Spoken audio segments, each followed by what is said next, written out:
Vamos a buscar la lectura que vamos a compartir en esta mañana, que se encuentra en Marcos, el capítulo 1, los versículos del 16 al 20. Marcos, capítulo 1, los versículos del 16 al 20. Y antes vamos a poner este tiempo en las manos del Señor con una oración. Señor Dios del cielo, te pedimos, Señor, que tú tomes el control de este tiempo, que tú dirijas este tiempo de predicación de la palabra. Señor, con temor nos presentamos delante de ti, reconociendo nuestra debilidad, pero con el convencimiento de que tu palabra es poderosa para transformar vidas. Señor, que tu palabra sea escuchada y dé fruto en abundancia en la vida de las personas que hoy nos congregamos en este lugar. Que tu exhortación a través de ella, de tu palabra, Señor, siga perfeccionando nuestras vidas conforme a tu voluntad, Señor. En el nombre de tu Hijo Jesús. Amén. Vamos a tener esta lectura. Repito, se encuentra en Marcos, el capítulo 1, los versículos del 16 al 20. Vamos a ponernos de pie otra vez para escuchar esta porción de la palabra que dice así. Yo tengo una versión de la Biblia de las Américas, pero es bastante fácil seguirla. Mientras caminaba junto al mar de Galilea, vio a Simón y a Andrés, hermanos de Simón, echando una red en el mar porque eran pescadores. Y Jesús les dijo: seguidme, y yo haré que seáis pescadores de hombres. Y dejando al instante las redes, le siguieron. Yendo un poco más adelante, vio a Jacobo, el hijo de Zebedeo, y a su hermano Juan, los cuales estaban también en la barca remendando las redes. Y al instante los llamó, y ellos, dejando a su padre Zebedeo en la barca con los jornaleros, se fueron tras él. Hasta aquí la palabra del Señor. ¿Se pueden sentar?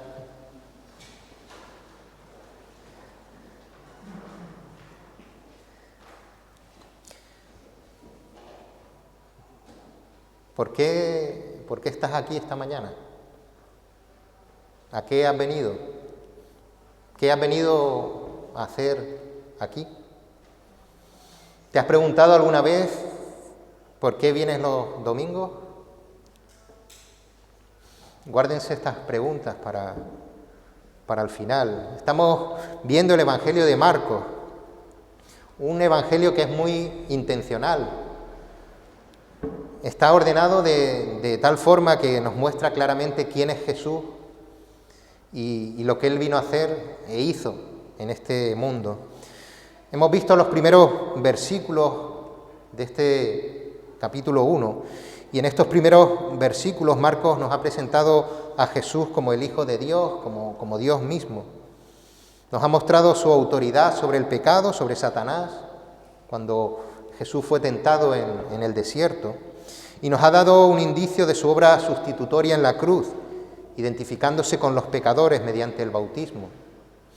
Un bautismo que Jesús no necesitaba, puesto que no conoce pecado, pero que era necesario dentro del plan de salvación de aquel que cargaría sobre sí el pecado de los demás.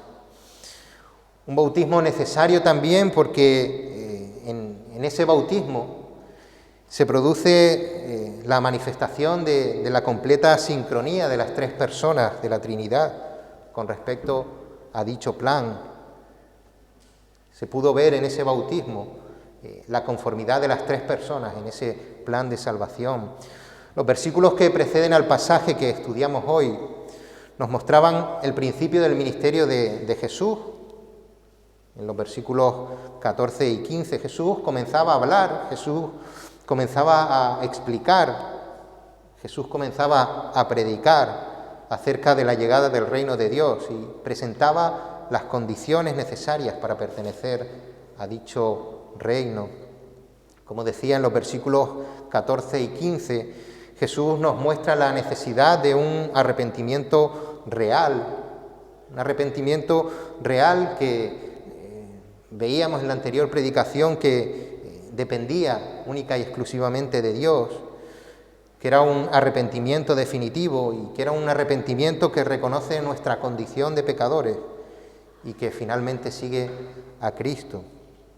Y la otra condición para formar parte del reino de Dios era la fe en el Evangelio, creer en el Evangelio que es la buena noticia, que es Jesús mismo, Jesús que es Dios hecho hombre, viviendo una vida santa, sin pecado, muriendo por los pecadores y por los pecados de aquellos que han puesto su fe en Él, y finalmente resucitando de la muerte para reinar eternamente.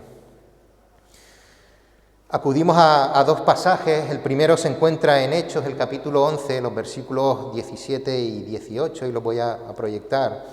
Y en palabras del apóstol Pedro, leemos: si Dios, pues, les concedió también el mismo don que a nosotros, que hemos creído en el Señor Jesucristo, ¿quién era yo que pudiese estorbar a Dios? Entonces, oídas estas cosas, callaron y glorificaron a Dios, diciendo: de manera que también a los gentiles ha dado Dios arrepentimiento para vida. Ha dado Dios arrepentimiento para vida.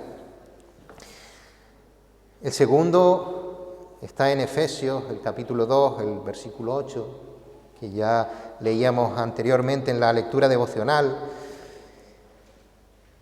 Porque por gracia sois salvos por medio de la fe, y esto no de vosotros, pues es don de Dios. Estos versículos nos llevan a la conclusión de que tanto el arrepentimiento como la fe no surgen de nosotros, sino que Dios nos las da.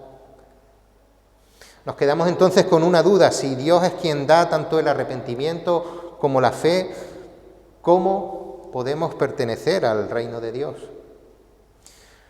Marcos hila muy fino aquí con su Evangelio y nos incluye este llamado de estas personas a continuación de la predicación de Jesús, de manera que podemos ver cómo Jesús constituye su pueblo, cómo Jesús reúne a aquellos que pertenecerán a su reino. Y si bien el pasaje nos narra el llamamiento por parte de Jesús de estas 4 personas, en la actualidad Jesús continúa llamando a aquellos que han de entrar en su reino, repitiéndose 5 principios atemporales respecto del llamado de Jesús. Y estos principios son los siguientes: el llamado es de Jesús, es un llamado soberano de Jesús, es un llamado radical por parte de Jesús, es un llamado irresistible de Jesús, y es un llamado a la salvación y a la acción, no a la contemplación. Repito, el llamado es de Jesús, es un llamado soberano de Jesús, es un llamado radical por parte de Jesús, es un llamado irresistible de Jesús y es un llamado a la salvación y a la acción. Jesús había vuelto a Galilea después que encarcelaran a Juan el Bautista, como nos muestra el versículo 14 de este capítulo.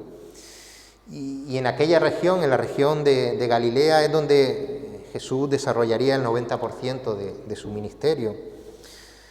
El mar de Galilea es un gran lago que se encuentra a 212 metros por debajo del nivel del mar y que mide 21 kilómetros de largo por 13 de ancho. Y para que se hagan una idea, 21 kilómetros hay desde la punta más al norte de la isleta hasta Telde. Así que imagínense por qué a este lago lo llamaban mar.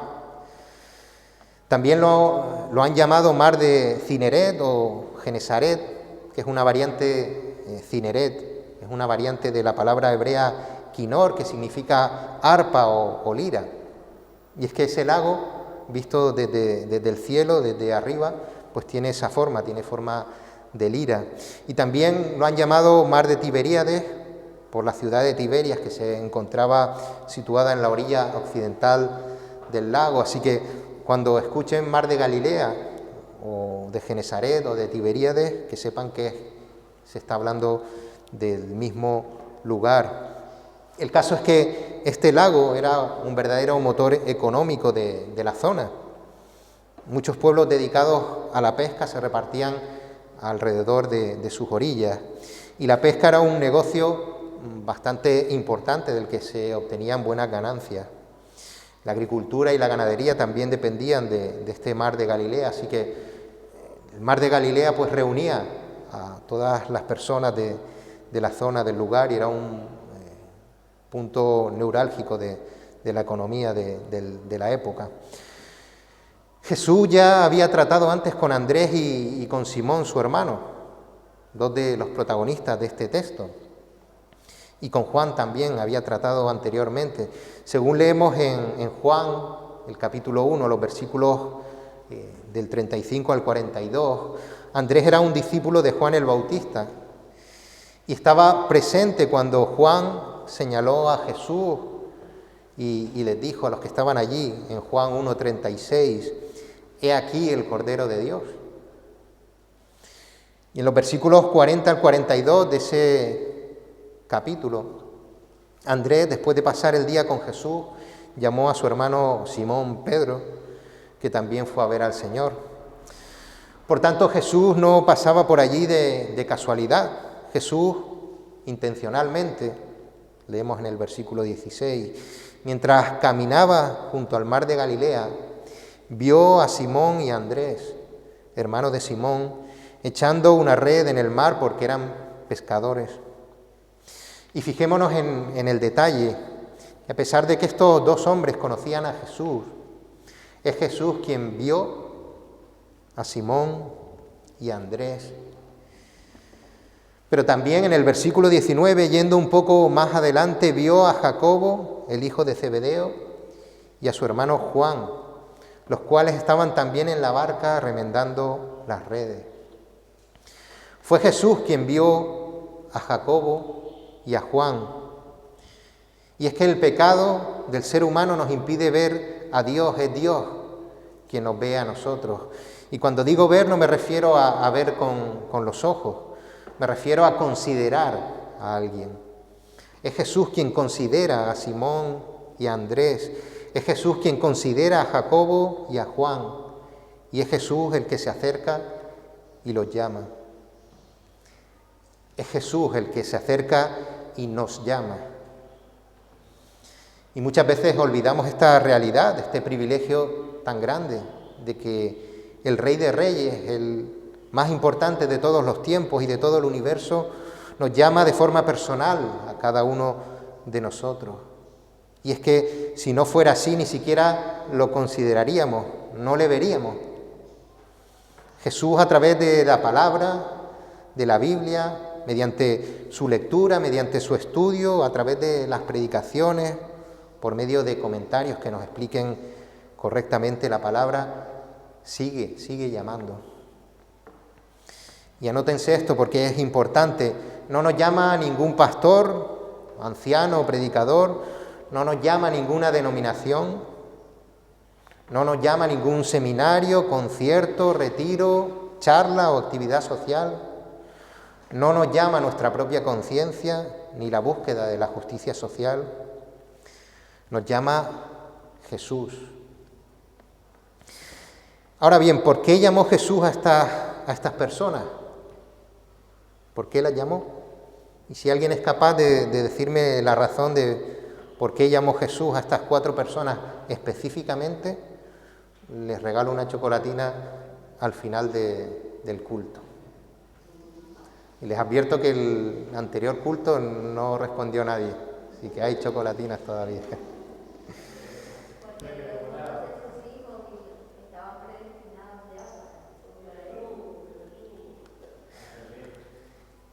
Jesús no los llamó porque fueran los mejores pescadores del lugar, tampoco porque fueran los peores. No los llamó porque al tener un buen negocio pesquero tuvieran dinero para costear el ministerio, ni porque fuesen eruditos de la ley o fieles cumplidores de esta. No los llamó porque fuesen discípulos de Juan y Jesús dijera, bueno, ya Juan el Bautista me ha caminado un trecho con esta gente y ya los tengo medio enseñados, ¿no? No fue así. No los llamó porque fueran gente mansa y tranquila a los que poder dirigir de forma sencilla. Al revés, Pedro estaba metido en todos los líos y los hijos de Zebedeo, Juan y Jacobo, ustedes saben cómo los llamaban, los hijos del trueno. Esta gente les decían buenos días y ¿qué quieres decir con buenos días? Enseguida respondían. Pues ¿saben por qué Jesús llamó a estos 4 hombres? Lo han medio dicho por ahí, ya me apunté yo quién se lleva la chocolatina. ¿Me da que hay chocolatinas para todos? Pues la respuesta es que Jesús llamó a estos 4 hombres porque Jesús es soberano. En palabras sencillas, Jesús los llamó porque le dio la gana. Por eso decimos que es un llamado soberano. No tiene que ver para nada con lo que nosotros seamos, puesto que delante de Dios realmente lo que somos pecadores indignos. No tiene nada que ver con lo que nosotros hagamos ni con lo que tengamos.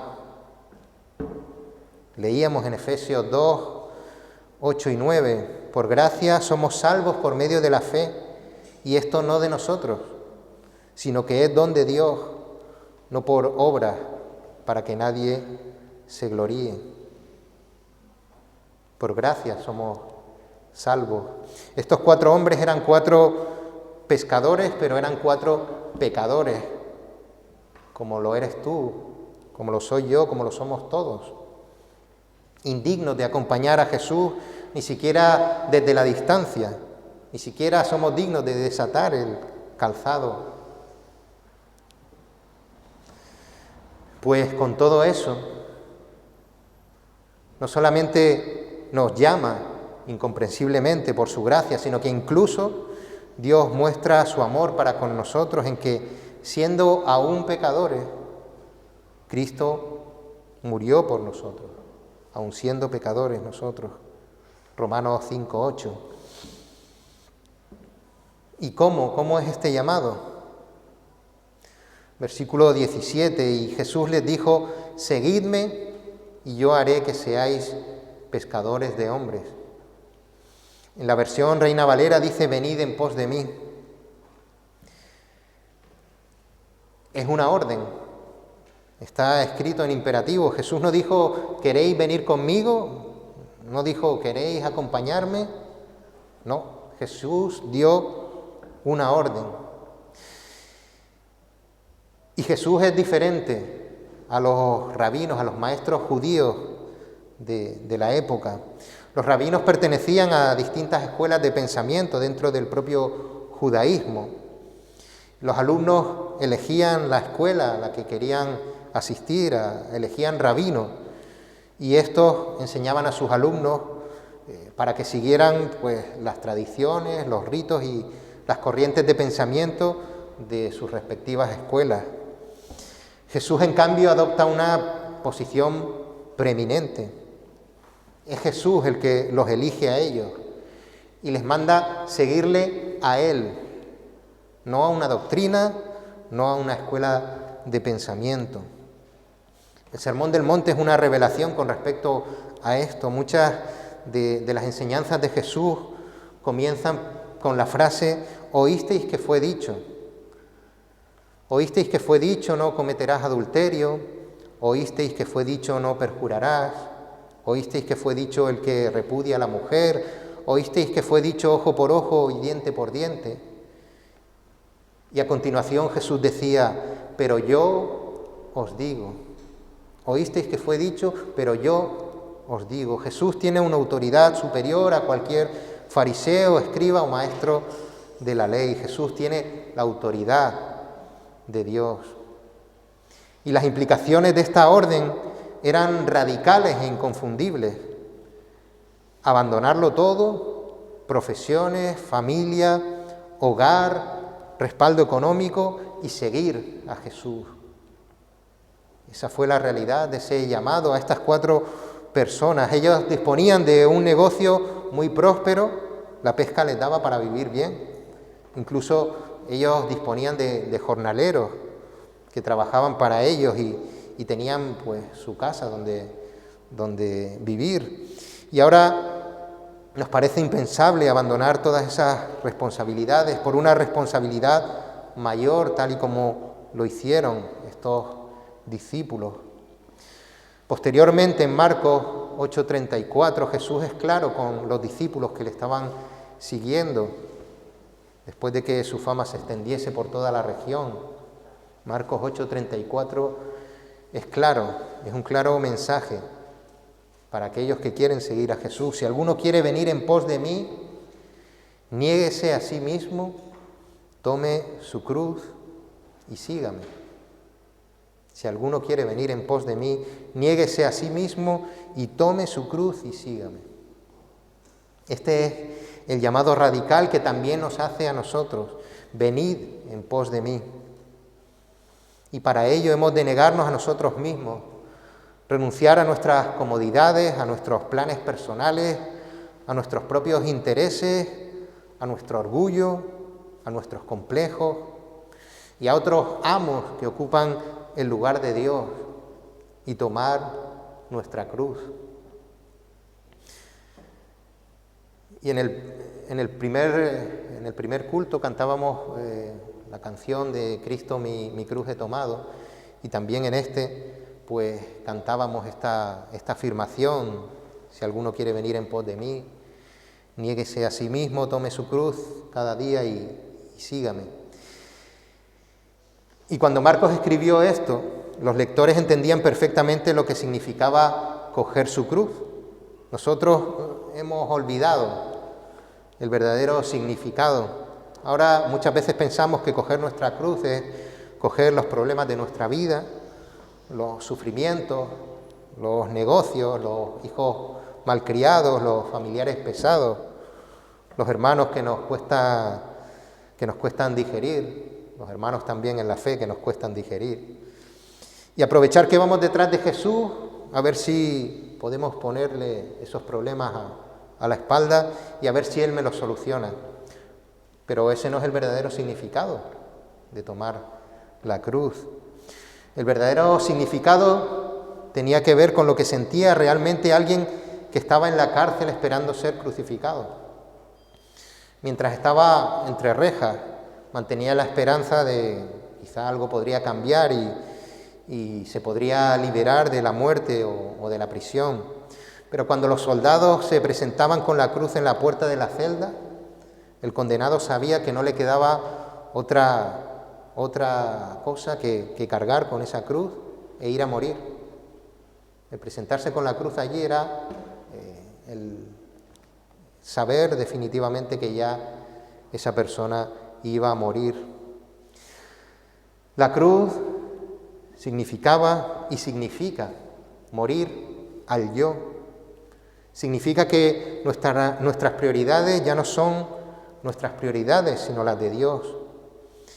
Significa que tu forma de ver el mundo ya no es la de aquel que tiene que planificar una vida terrenal, sino la de aquel que tiene su vista puesta en las cosas de arriba. Y se preguntarán: Javier, ¿acaso me estás diciendo que debo abandonar mi trabajo, que debo abandonar a mi familia, que debo abandonar mi casa? Pues recuerda, primero, que el llamado es de Jesús, que yo no les estoy diciendo nada, no les estoy diciendo lo que tienen que hacer. Y segundo, que lo cierto es que tras el llamado de Jesús, ya no vives tú, Cristo vive en ti. Tú ya no eres el protagonista de tu vida.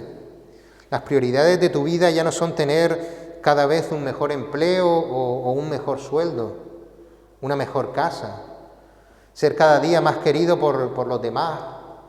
Esas no son ya tus prioridades.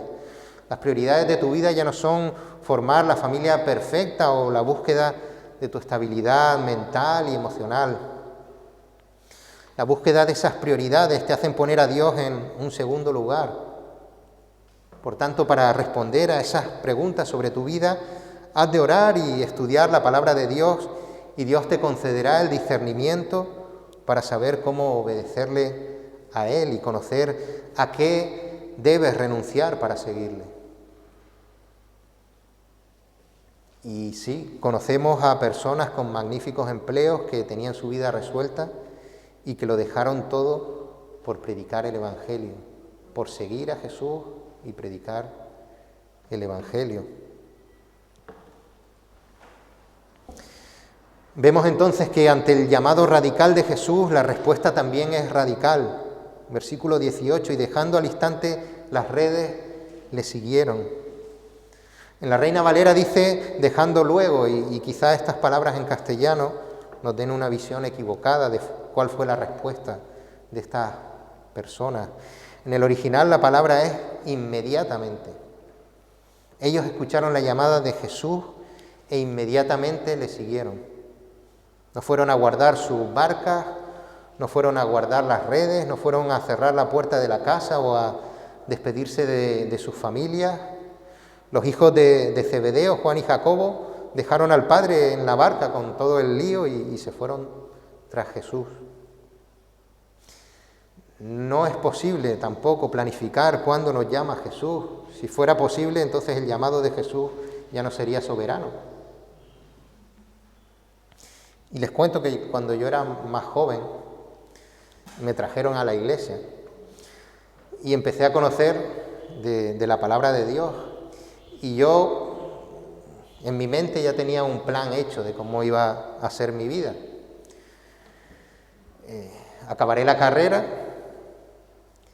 comenzaré a trabajar y a ganar algo de dinero, buscaré una casa, después me bautizaré y después me casaré. Yo lo tenía todo planeado, un plan perfecto, sin fisuras, perfecto. Y qué ignorante es uno, ¿verdad? Era como decir que cuando ya lo tenga todo listo, todo hecho, entonces ya pues, le toca su tiempo a Dios. Afortunadamente el Señor puso un poco de cordura en la cabeza, ¿no? Porque Dios dijo en un momento determinado, no, es ahora ya, cuando yo quiero. Dios me puso en una situación en mi vida en la que Él me planteó qué pasaría si mi vida fuera diferente, si no acabo la carrera, si no encuentro un trabajo, si la casa no llega, si no me caso. ¿Acaso voy a decirme a mí mismo que este Dios que he conocido en la Biblia no es Dios? ¿Que viviré el resto de mi vida como si no hubiese conocido la verdad? Yo me hice esa pregunta de Pedro en Juan 6, 68 y 69. ¿A quién iré? Tú tienes palabras de vida eterna.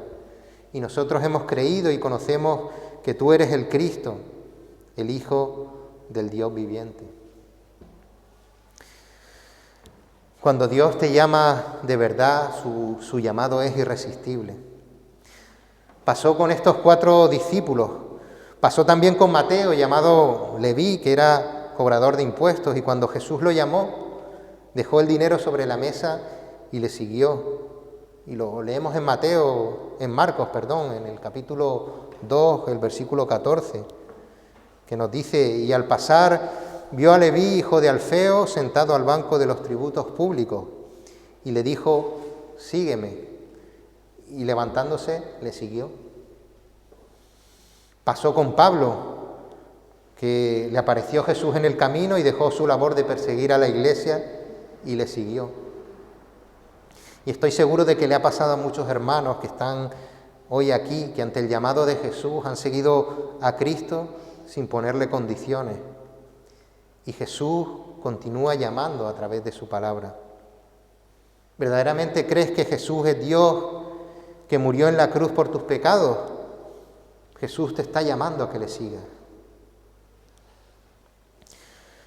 Para terminar, el último punto, Jesús hace un llamado primeramente a la salvación, pero también a la acción. Versículo 17, venid en pos de mí. Si buscamos Juan, el capítulo 14, el versículo 6,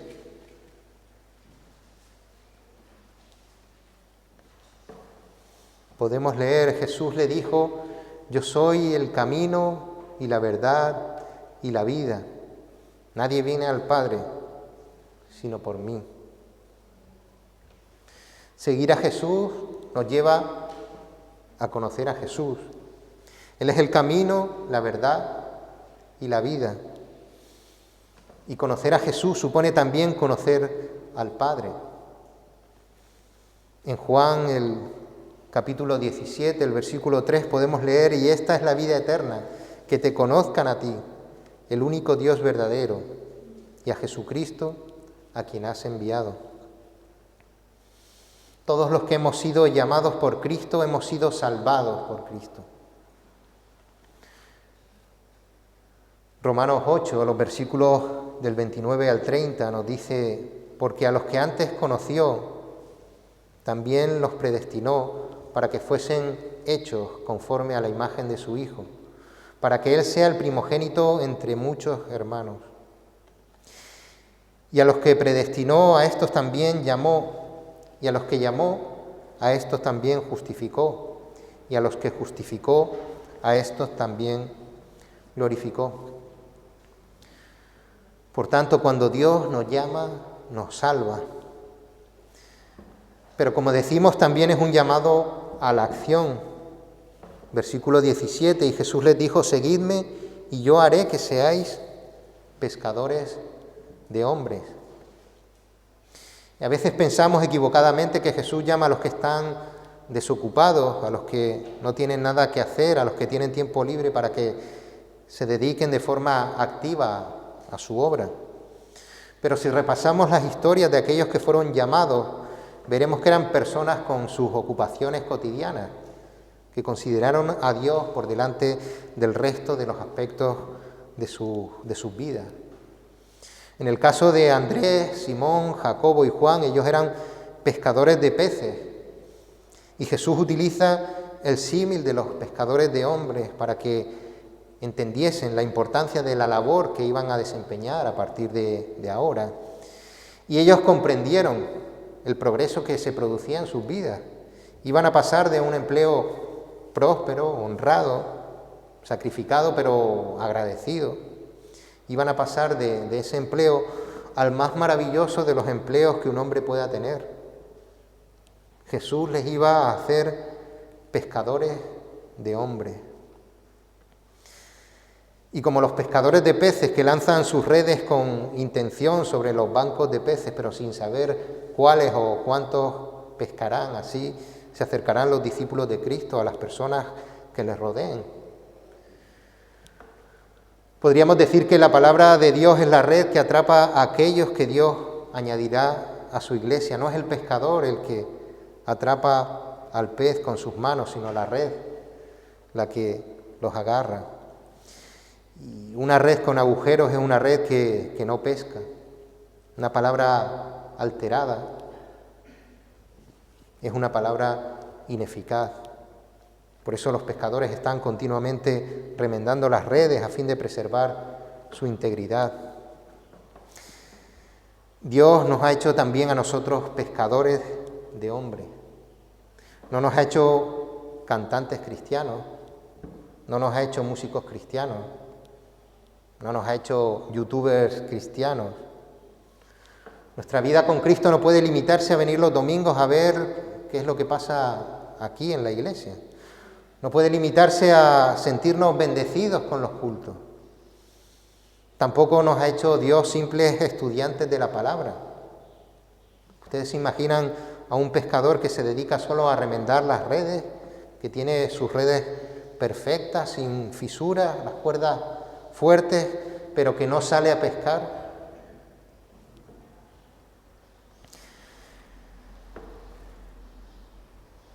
Este es el mandato que nos ha hecho el Señor Jesús en Mateo 28, los versículos del 19 al 20. Por tanto, id y haced discípulos a todas las naciones, bautizándolos en el nombre del Padre y del Hijo y del Espíritu Santo, enseñándoles que guarden todas las cosas que os he mandado. Dios no nos ha llamado a ser felices, a buscar nuestra felicidad. Dios nos llama a seguirle a Él y a predicar el Evangelio. ¿Lo estamos haciendo? ¿Estamos enseñando que guarden las cosas que Jesús nos ha mandado? ¿Estamos haciendo discípulos?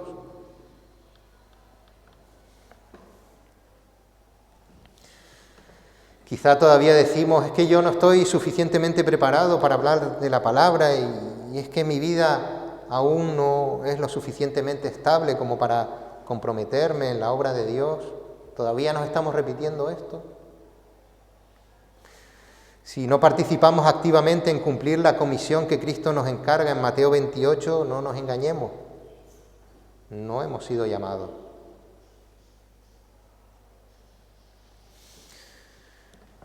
Retomando las preguntas que nos hacíamos al principio, ¿por qué estás aquí esta mañana? ¿A qué has venido? ¿Qué has venido a hacer aquí? ¿Te has preguntado alguna vez por qué vienes los domingos? Esas preguntas tienen una respuesta. Hemos sido llamados por Cristo. Hemos sido llamados por el Rey de Reyes. Un llamado que hemos visto que es un llamado hecho por el propio Jesús. Un llamado que obedece a la soberanía de Jesús, no hay razones humanas. Un llamado radical que implica un cambio total en tu vida. Esto no es una llamada de Vodafone para cambiarte de compañía o apuntarte a Médicos Sin Fronteras dando 8 euros al mes.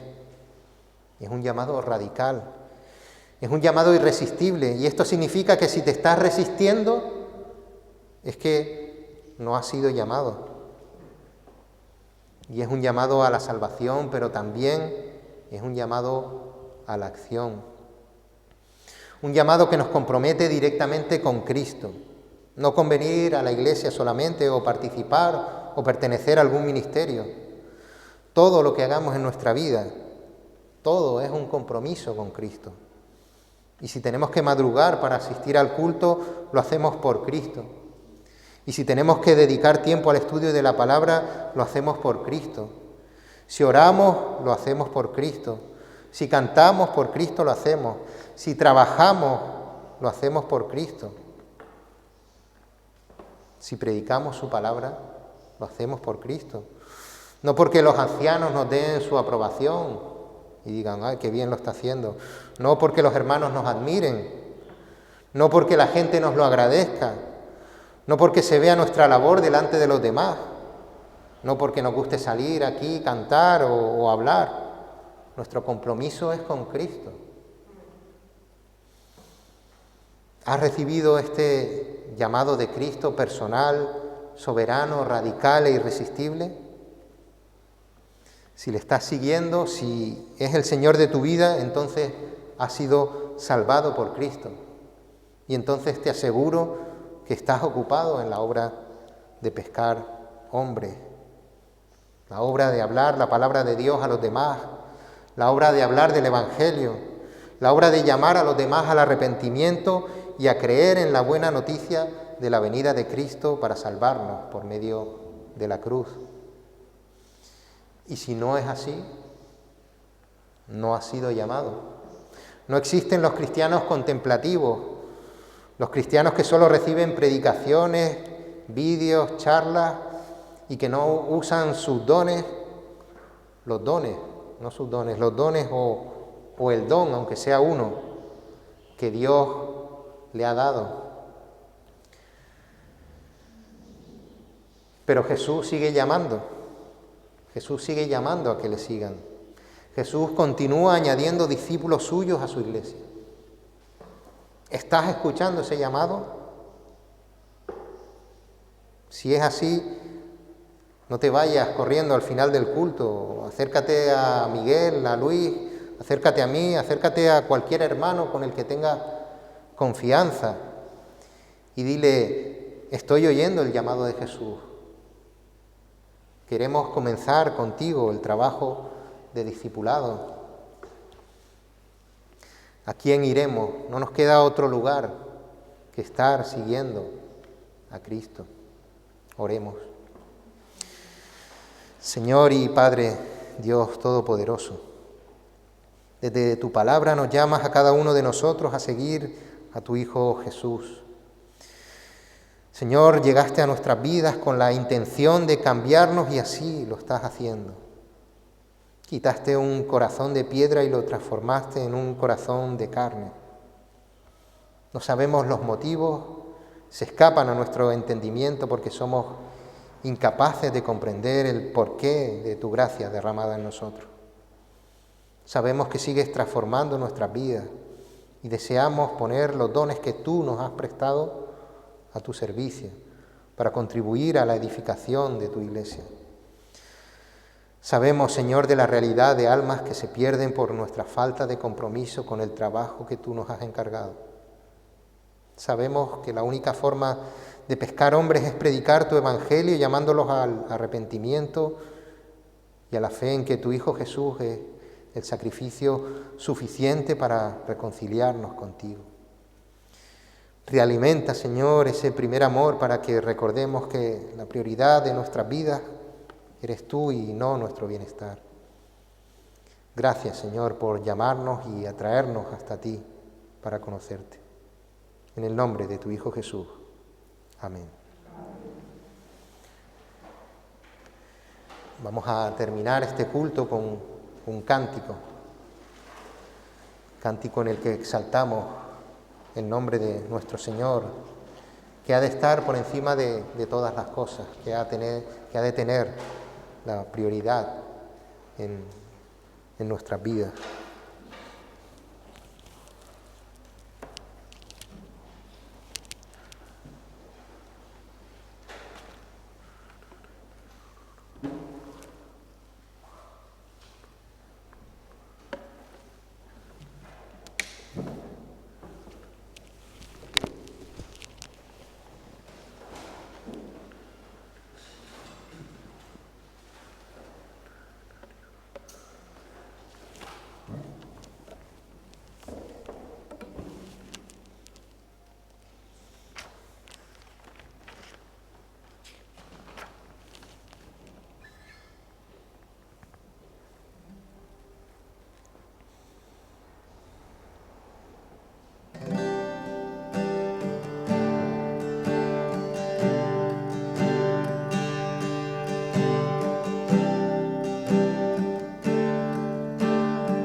del poder.